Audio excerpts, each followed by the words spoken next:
things going? Yeah, the primary focus was all around previously the word tracks, the what to say. And when I joined, I was a little frustrated that you basically have to go through 2 months of paying and learning about something completely different than what I joined to learn. And so I was counting down those days. And then as I started putting effort into these other steps in the launch pad, I started noticing all these other areas of my life that were not in alignment. And I was even getting called out for it by my own girlfriend too, but it was so unrelated. Mm. And so, but then having the knowledge of listening to the launch pad, and that's where I was able to connect the dots and be like, okay, my focus needs to shift from the what to say to how I'm showing up. And my daily focus became what state do I want to embody?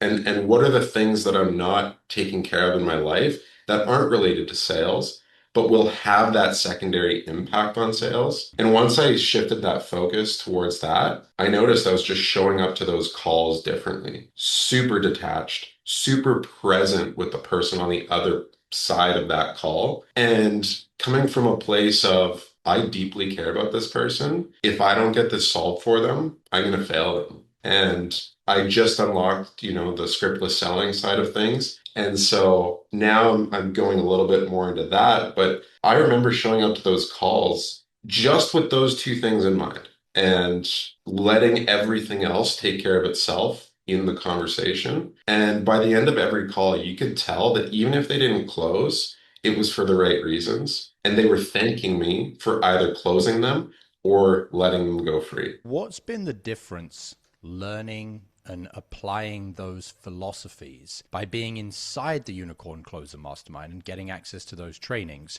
compared to maybe just hearing those same philosophies thrown around on Instagram? Oh yeah, you should serve your prospect and you should care about your prospect. What's the difference? I think the main difference is, and I was thinking about this the other day, but the moment I stepped inside the UCM, you can tell that there's even an energy around that. Like even though we're not physically surrounded by other closers in this mastermind, everyone's posting daily and they're sharing their stories and their wins. And when you see those things being applied by other people, not just being taught or not almost like a word track on Instagram, you have those two things to compare against each other. Like, okay, I was taught this in a video, and then I went and saw this person go and execute on it, and this Mm. was their result. And I'm in the same mastermind as that person. So now I better step up, and now I have this urgency to then go and actually execute that. Makes perfect sense. How many deals have you already lost this week that you could have closed but didn't because you were out of state?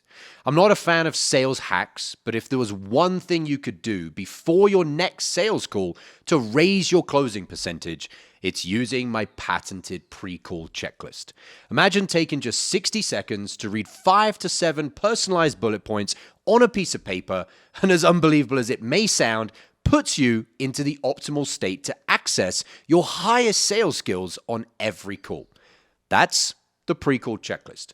I'm going to show you how to create your own. All you need is a piece of paper and to go through the training that I'm going to give you. Thousands of salespeople have used this framework to close more deals, and you can have your own for free. No strings attached in a matter of minutes. Click the link below this video, enter your email, and grab it right now.